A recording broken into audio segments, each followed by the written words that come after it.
G'day guys, welcome to a very special little event we've got going on here. This is kind of like a podcast, but what we're going to do is we're going to do an interview when we're on YouTube. We've got some cameras set up here so you can either be watching us have this chat or you can be listening via audio file. So today is all about introducing my very good mate, Dan Sheehan, who's the CEO and founder of the Nama company. Nama is an appliance business that's going to be producing a lot of appliances down the track, and their very first product is the Nama cold press juicer. And if you've been following me and you've been watching what I've been doing, you know that I have been getting super excited about the launch of this juicer.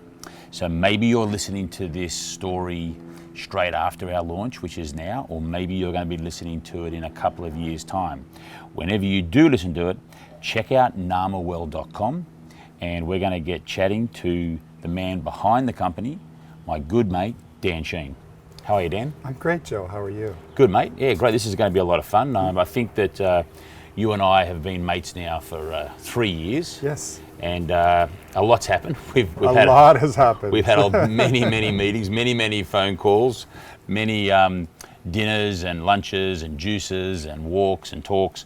And finally, the big day has come and the baby has been born, so to speak. The Nama cold press juicer is out and it's on the market, and so far so good. So before we dive into that, I just wanted to introduce you to my community, and also, you know, this video, this story will live on the Nama community as well. So I think it would be really interesting. A lot of people know who I am. They've seen my movies, Fat, Sick and Nearly Dead 1 and 2. They've seen the kids menu. We'll talk about how the kids menu connected you and I. But I just think it'd be great just to sort of go back in time, just to really get to know who you are, the founder of the company, the man behind this juicer, and just to do a bit of a deep dive. So you and I are around the same age, right? I'm 53 and you're... I just turned 55 a couple of days ago. Yeah, so you're just like, you know, you're the senior gentleman of the two, right? A few more grey hairs. Yeah, I don't know about that. I think I'm beating you on the greys. But so you grew up where? And tell me a little bit about your background as you're growing up as a kid and what got you excited about. I love this story that you shared with me very early on about how you were in California and you thought you'd take back an idea back to Canada. Yeah, so I was born in the Bay Area. I lived in Canada as a teenager. My father moved to Canada when I was younger. So I joined him and went to high school and went to college in Ontario. Ontario, Canada, near Toronto was where I went to university. So Niagara Falls area. Yeah, University of Guelph is where I went. Right. And while I was doing my master's degree in engineering, I had seen an idea the year prior in California, which was these cardboard shields that go into the front window of vehicles to keep the car cool. Right. And how old are you at this stage now? I was 21, right. 22, you know, studying to get my master's degree and figuring I was going to have a career as an engineer. Right. And then I got a new car. As a student, I had a car and I wanted to protect it. And I thought, oh yeah, I'd seen these shades a year ago. So I rang my mom and I said, can you send me one? Just go buy one and send it to me. So she sent it to me and I started using it in my car. And then people started asking me, hey, where'd you get that? Where'd you get that? Where'd you get that? And I thought, maybe something here. So I called my mom and I said, send me 10. So she mailed 10 to me. And then I sold them to all the guys that I was going to grad school with. And I thought, that was easy. So I contacted the company and I asked them, hey, do you have a distributor in Canada? No, we don't. But if you want to be our distributor, you could buy a truckload of these cardboard sunshades. So I thought, well, I'm a student. I have no money. How am I going to do this? Anyway, long story short, family, friends, coerced some friends to become partners. We started a company. We each threw in $10,000, started this business, and lo and behold, 25 years later, been doing automotive accessories for right. So longer we're going to get there, but I think what was important that I took away from that is that right at a very young age, you had that entrepreneurial spirit. you saw a problem and you wanted to solve that problem. Right. And while it might have been all the rage in Southern California, that's where your mum lived, right? Yeah. Yeah. That might have been all the rage there, having these sun protectors for the car. In Canada, It right, was, where they've got a lot of snow. yeah, 2 months of summer if we're lucky. Right. If we're lucky. So it was a tough sell. Right. So going back a little bit before that, what was it like growing up? What was it like, say, in your teenage years when it came to, what sort of things that you loved to do in life? What was it? What got you excited, Dan? For me, it was sports. I really loved participating in sports. So through high school, basketball, track and field, cross country. Those were things that I loved. Golf. One of my first jobs was working at a golf course, so being outside, playing golf. That was something that I kind of grew up doing. Besides that, fishing, and then running really became my passion. Yeah. So were you someone, because you're a great salesperson and I've got to know you over the last few years, and you're very good at selling, you're very good at people skills. Where do you think those skills developed? Was that something that you were born with, or did you think you developed those as you were growing up? I think you develop them. I think one of the key things that I found in life, but also in sales and in running a business, has been empathy. I think empathy is really critical, and I think I learned that early on from my grandmother, from my parents, and the family that was around me, having empathy and caring for other people. And I think if you are in the business of solving problems, then empathy is a really important attribute to have. I also think that in university, they focused very much on communication skills. So it was a very different type of engineering program that I went through, and so we really had to learn how to communicate effectively and to present our ideas and to debate our ideas. And so that was probably where I cut my teeth in terms of those skills that are necessary, I think, to be a good salesperson. Okay, so you're in your early 20s when you leave college. Yeah. Okay. Tell me how the business that you effectively have a part owner in and has been going for all these years, how did you get involved in that, and how did that get started? Well, I think there was obviously various different stages in my career, but I started my first company when I was 21 or 22, went on and then sold my business to another company, actually the company that I was the distributor for, and worked for that company for about 5 years, moved to Asia, lived in Hong Kong for about 5 years, started another business with my current business partner in Hong Kong. And then we've been building that business ever since. I moved back to the U.S. late 90s, and it's kind of been, the last 20 years have been focused on building our U.S. company. When you say those businesses, what were they in? What was the subject that you were selling? Like, what products were you selling? Yeah, mostly automotive, car accessories, everything ranging from air fresheners, things to keep your car smelling nice, to seat covers and floor mats and sunshades and all different types of various automotive gadgets. Later we got into technological products like backup cameras and jump starters and things that had a more technical element to them, dash cams, things like that. Okay, so let's just set the picture here then, so everyone listening at home. You are in your late 40s, probably just turned 50. Yep. Okay, and you've been working in automotive area section. You were not working in the juicing business. You were not working in juicers. You were nothing to do with that, right? You're all in automotive. Yeah, automotive consumer products. Consumer products. Yeah. And so you're dealing a lot with Costco. You're dealing a lot with the big retailers, going to those buyers, saying, "Hey, do you want to buy this? How many of those do you want?" So on, right? Correct. Okay, and you're doing a lot of travel. A lot of travel. You're on the move a lot. I travel between 200,000 and 300,000 miles a year on average. Yeah, which for the average person, like at home, that's like you're traveling like 4 days a week, right? Yeah. Maybe 5? No, I mean, there's weeks that it's like that, but probably on average 2 days a week I'm traveling. Right. Yeah, Okay. and on a plane almost every week, and Yeah. it's been that way for 20 plus years. And this is not just short haul, this is long haul. This is going back and forth. A lot of trips to Asia. Okay, so tell me about your health. How did your health hold up given that kind of demand and stress? Maybe not stress on your mind because you're quite a relaxed guy and you've got a great family and you've got great friends, but in terms of the stress on your body, what happened, and did it pay? Was there a cost paid? Absolutely, a huge cost. But I think I believed that I was healthy. You know, at 40, I did Ironman. I was fit. I'd run lots of marathons. I'd been doing lots of different physical activity. You know, I have 6 children, so busy with them, chasing after them, doing different activities with them. But yeah, my late 40s, I felt really good, and then I started experimenting with kind of low carb diets, and I guess you could call them ketogenic type diets at that time, just trying to explore different ways of different types of nutrition. I had always been juicing for more than 15 years, but I started to become really thin.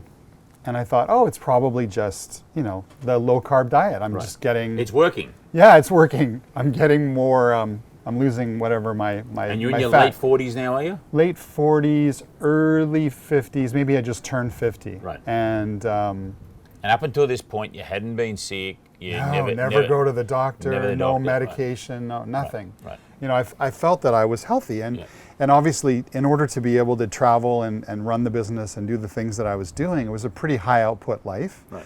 And going, kind of burning the candle at both ends, so to speak. But I felt like I had a lot of energy. I felt healthy. But things really started to deteriorate, and we were looking at buying a business in Australia. So I was traveling back and forth a lot to Australia and going down and back. And it's 14, 15 hours. Yeah, long flights, and I was only there for a few days, and then I'd fly back, and then we'd meet with the lawyers. Anyway, long story short, that summer, which was about 4 years ago, I started to feel not good. I was getting thinner and thinner. Again, kind of thinking that it was my diet, but When you say you weren't feeling good, was it low on energy? Low on energy. Did you have a nauseous? I mean, what was the... No, I wasn't nauseous. I was really low on energy. And then I started, I guess, you know, in hindsight, some of the symptoms were there, but I didn't really pick up on them. So I was, you know, going to the bathroom a lot. Well, I thought that was because I was drinking a lot. So I was drinking a lot of water and all types of other liquids. I was constantly thirsty, had a weird taste in my mouth. I started to get some weird skin things around my mouth. Okay. Now, how long is this for? What's the sort of period? This is the summer of... But is it a couple of weeks? Is it a month? It's probably that summer. So let's say we were doing the deal in May, June. Let's say I started really feeling the symptoms in June. But I kind of pushed the through it. The deal's more important. Pushed through it. So those of you that are listening at home or watching, if you have any knowledge of diabetes, you know that what Dan's describing are the symptoms and of diabetes, right, mate? Yeah. And definitely. So tell us about the day that you had to go to hospital. So I was feeling so sick, so terrible at this point that I couldn't even walk up the stairs to my bedroom. It was really bad. So the good news is you're at home. You're not in a hotel somewhere in the middle of nowhere. Yeah, correct. But I was having difficulty breathing. I mean, again, I was kind of very dumb not to have gone to the hospital or seeking medical attention earlier. But again, I thought, I could just power through it, or maybe I've got the flu or this. The deal's more important. I know what that's like. Businessman, you got to get the deal done. So I went to emergency. They rushed me in. And literally within an hour, they'd come back with a diagnosis that I had type 1 diabetes or late onset diabetes. It's something that normally strikes children, like a juvenile diabetes, but it is something that I've come to learn is becoming more and more common for adults to be diagnosed with type 1 diabetes. Right, so this is not type 2. Correct. What is the difference, if you had to explain that to just the average punter on the street, what is the difference between type 1 and type 2, Dan? With type 1 diabetes, it's an autoimmune condition where the body attacks the insulin-producing cells in your pancreas. So my pancreas no longer is able to produce insulin. Okay. And because it can't produce insulin, it has no way of absorbing the glucose, the carbohydrates that are found within food that feed our body. Got it. So what was happening to me was my body was eating itself from the inside out. So in order to survive, my body started eating my skin. It ate all the fat, then it started eating my muscles, et cetera, et cetera, Hence et why you cetera. were getting thin. Correct. So with type 2 diabetes, Yes. difference being? Your body basically produces too much insulin, and your body is not able to utilize it, and your cells aren't able to absorb it, and so that tends to be more lifestyle induced or dietary induced. Got it. And so by making some shifts in the way you eat, the types of food you eat, your health, you are able to, in a lot of cases, and again, I'm definitely not a doctor, it's just the research that I've done myself. Sure, but you do know a lot about this. Yeah, a few things, but you know, it is something that, from my understanding and from my research and from just firsthand experience with talking to people who've been able to overcome it, you can overcome it through shifts in your lifestyle. Right. So I want to understand and help share, what was that like? You know, you're a fit, you've been doing Ironmans, you're 50, you got 6 children, you're on top of the world business-wise, you're a superstar, you're all over the world, you're going gangbusters. What was it like when the doctor said, hey, Dan, you have type 1 diabetes? Oh, well, a whole bunch of thoughts went rushing through my mind, but I guess there was almost a sense of relief because I'd been feeling so awful for, let's call it 3 months. And I thought it was worse. I really thought it was a life sentence. I thought, I was expecting you've got pancreatic cancer or you've got something that's just horrendous. And so, yeah, it's terrible. It's a debilitating condition, type 1. It's not treatable, not curable. I'm hooked up to insulin for the rest of my life. I need to inject myself with every meal. It's never out of your mind. I'm constantly thinking about it. But I can have a full life like I had before. Yeah. I'm not, so from that point of view, I looked at it as almost a relief. And I kind of said, you know, this is the first day of the rest of my life. Mm-hmm. You know, I call it Dan 2.0. Right. And so that's how I've chosen. I mean, I guess you could beat yourself up and you could look at it as a, you know, as a bad thing. Why me? Oh yeah, why?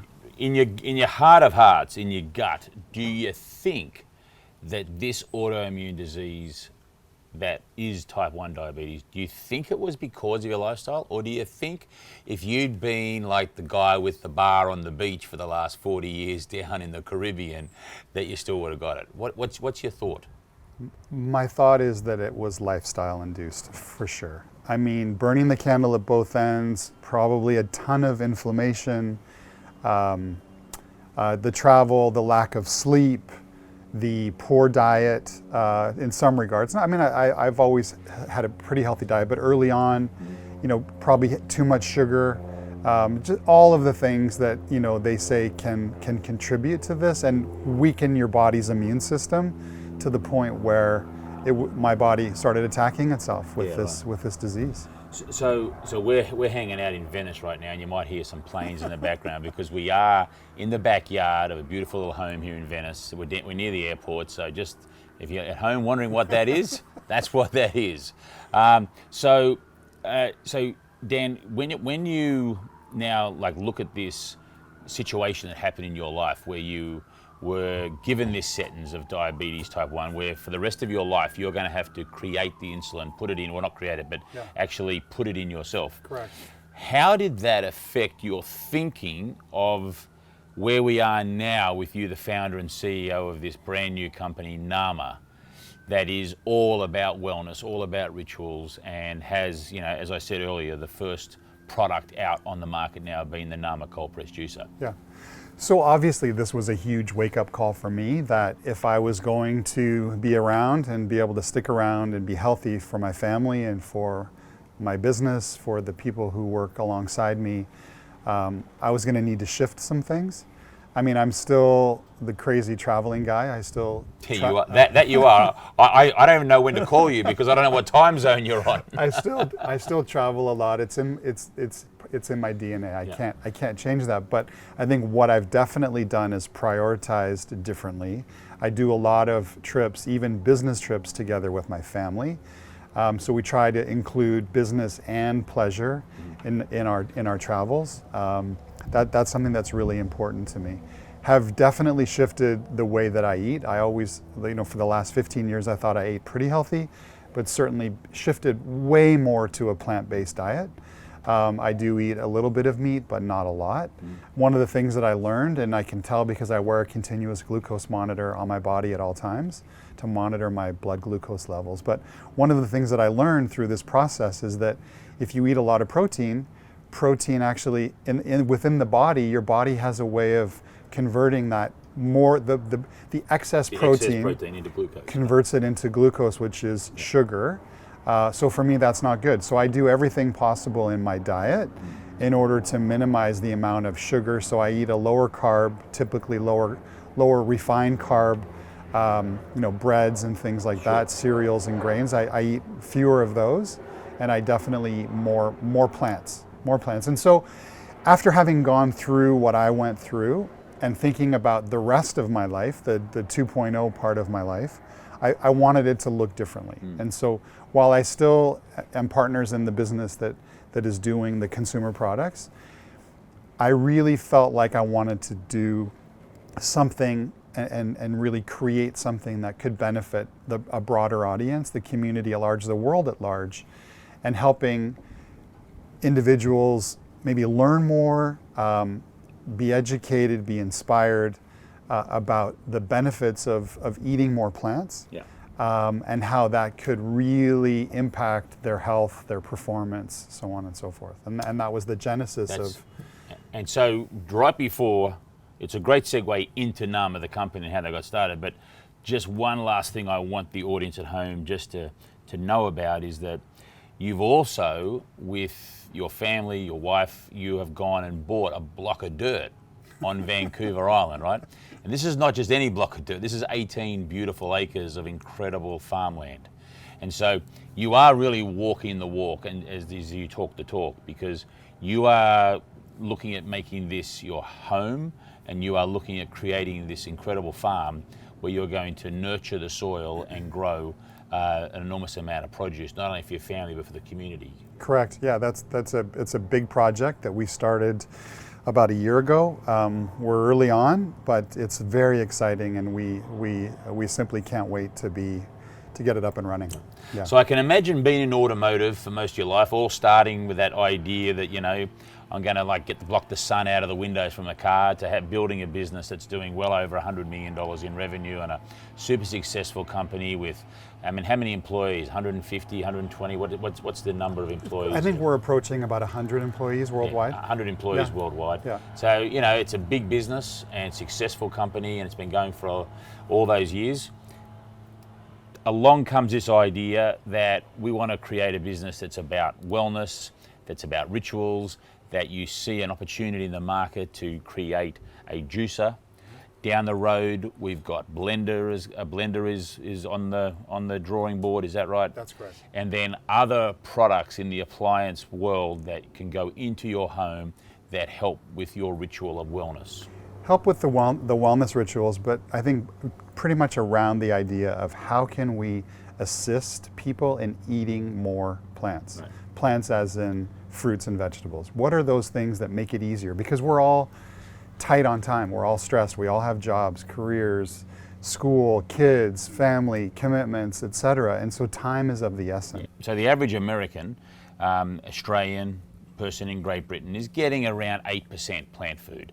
Fruits, vegetables, nuts, beans, seeds, and 92% is coming from either processed food or animal product. And I think that where Dan and I hit it off, and this is a nice time to share a little story about how we met, is that I'm all about trying to inspire, educate, and entertain people to say, hey, if you're happy with 8%, knock yourself out, go for it. Who am I to get into your life and tell you what to do?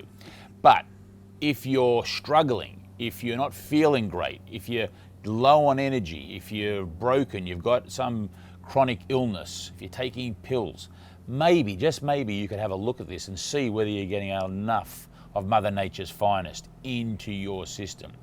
And so with that, I went on my journey, which I know you had seen my movies and Yes. we'd never met. You'd seen Fat, Sick, Nearly Dead 1, Fat, Sick, Nearly Dead 2 as a family. Yes, yes. And I know that you all got into juicing. You were into juicing before that, but I believe it's supercharged, Absolutely right? did. It got you guys back into more juicing. Yes. Well, you weren't Robinson Crusoe, I can tell you there now. There's a lot of people who had that effect. But I made a third movie called The Kids Menu.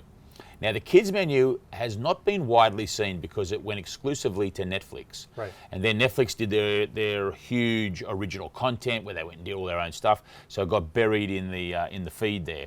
So we got some exciting plans about Kids Menu, which is going to come out in 2020. But right now, when I say come out, we're going to try and get it more widely distributed, widely seen in 2020. But back in 2016, and it was in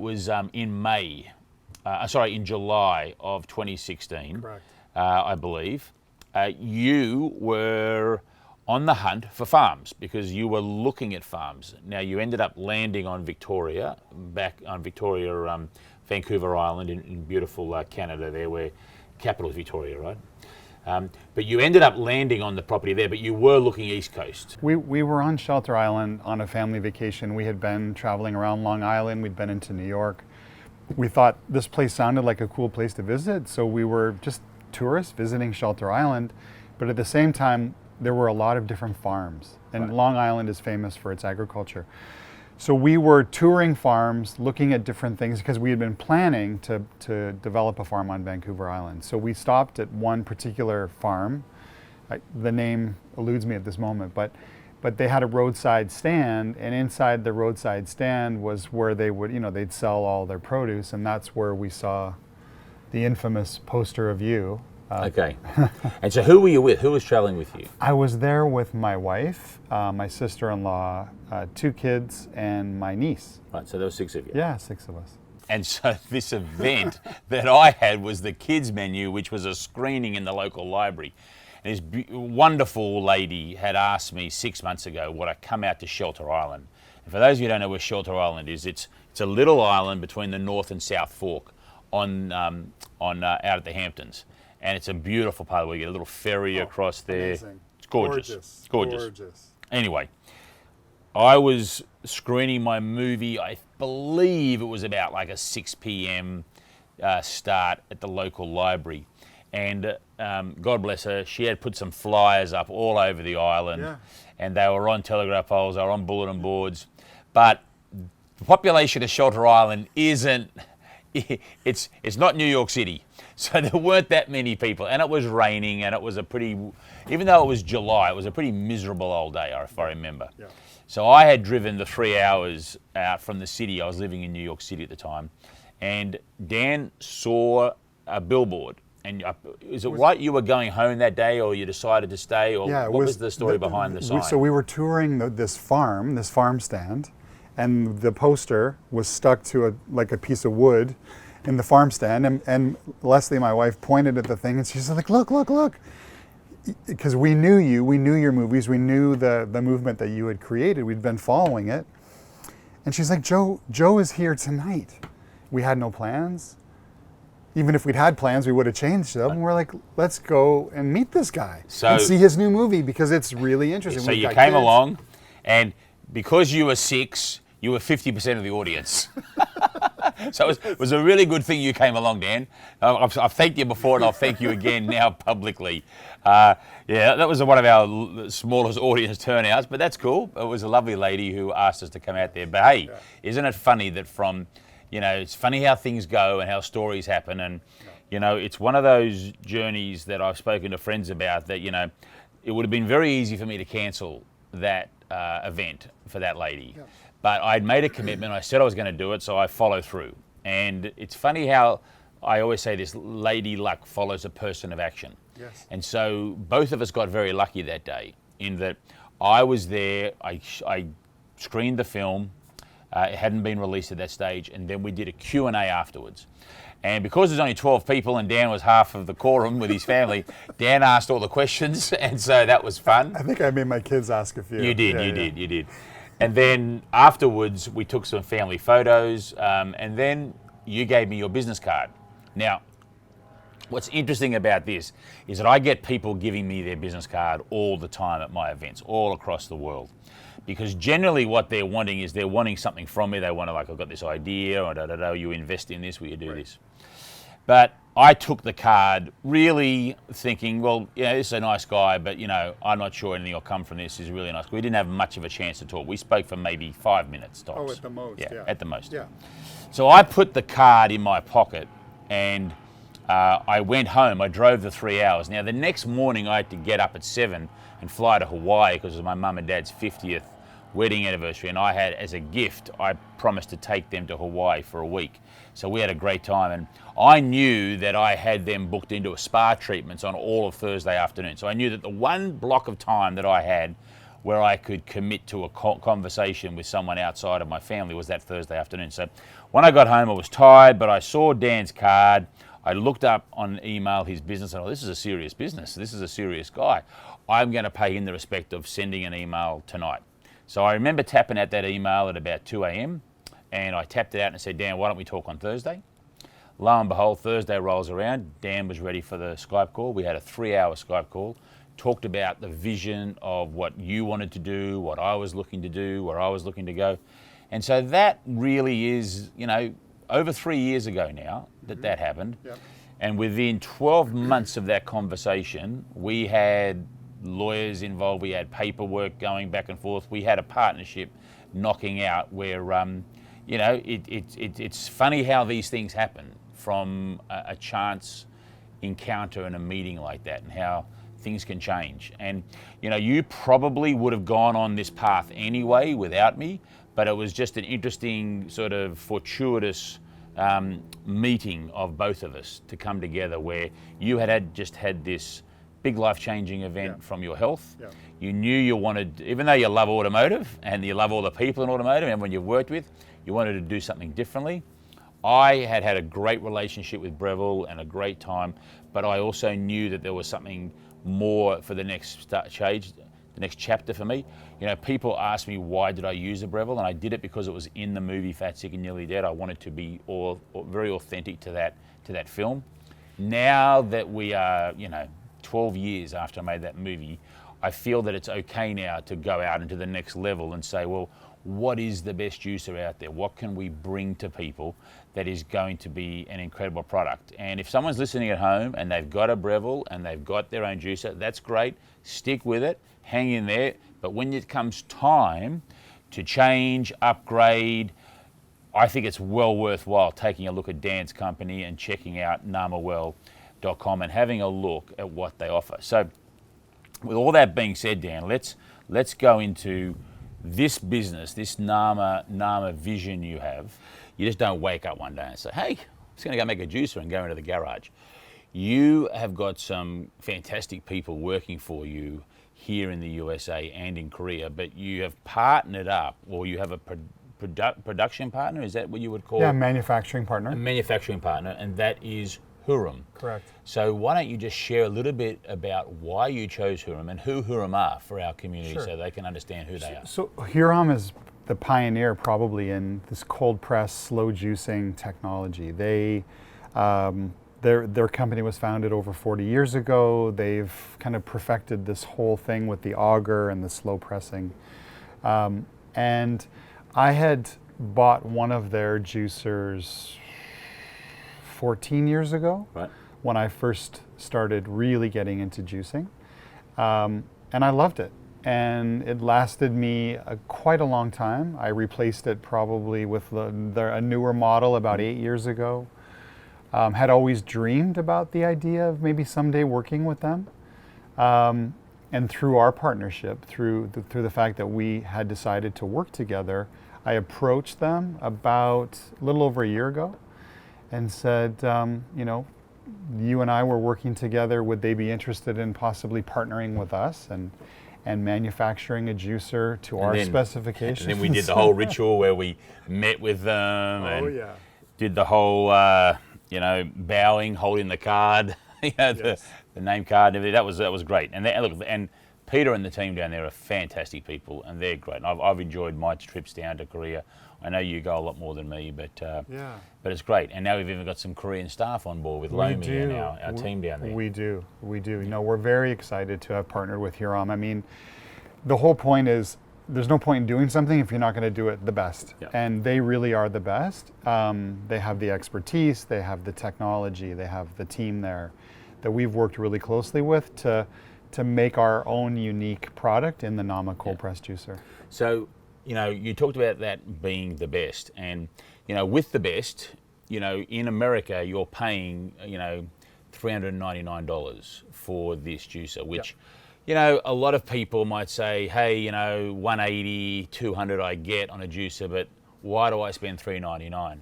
And I think that, you know, there's a really strong argument that if you are someone who loves to juice like you and I and many, many people out there, if they are not juicing now, they need to juice. And I don't say that like, oh, because we want to sell them a juicer. It's just that they're not getting enough fruits and vegetables into their body. Yeah.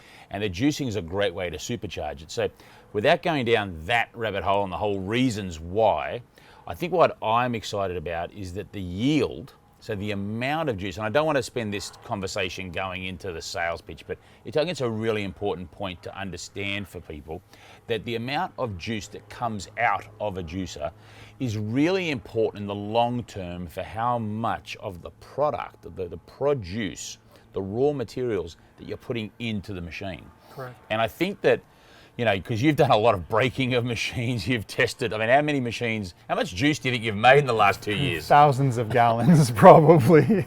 So much. I mean, it's been a lot of fun. Yeah. But, you know, you're getting up to 30% more juice on the mean green recipe, my famous mean green recipe, because those leafy greens and that vegetable, you're really extracting out every last drop. Correct. Yeah, and that's the really at the core of the product, the core of the technology is maximizing the yield of everything that you put inside. You're getting the most juice possible, and you're left with a really dry consistency of the pulp. You're throwing away less, or you're composting. You know, people spend so much money on their fruits and vegetables. Why would you want to put it in the compost bin, you know, and not get the most out of it, or why would you throw it in the trash? So it's just getting the most out of it. Yeah, totally, and that's something that I just think that's worth bringing up for people to understand. That perhaps with a higher price point, they might think, oh wow, but in the long run, it could pay for itself very much with the produce that the more juice you're getting out, the least amount of produce you need to put through the machine. So that's an important point. Yes. So Dan, when it comes to, you know, wrapping up our chat here, and it's been a great conversation down in Venice under the airport as the plane goes by, and we've got the sun pouring down here. It's a beautiful day down here in Southern California. Like, what would you like to share with my community and with anyone out there who's listening or watching this in terms of, you know, what do you want to share with them about what you're trying to do at Nama and what you would like to be able to them to take away about what's happening and why you're starting this business and so on? Just you know, love you to have the floor and just share with them. Thank you. I think obviously over the years that you've been doing this, since your first movie came out, you've built an incredible community through Reboot with Joe. And you know, we're really happy to have the opportunity of sharing our story with your community. And obviously the people who follow you are probably following you because you juice, because juice is your life. You've dedicated the last 12 years to following this path in your career and in your life, and that's something that we really cherish and we respect. But I think,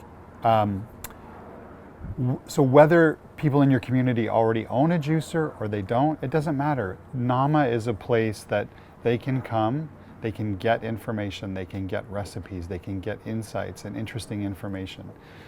Valuable content that they can then go on and use with whatever device that they have. Maybe at some point in the future, our next product, whether it be a blender or whatever comes after that, maybe that's a product that interests them.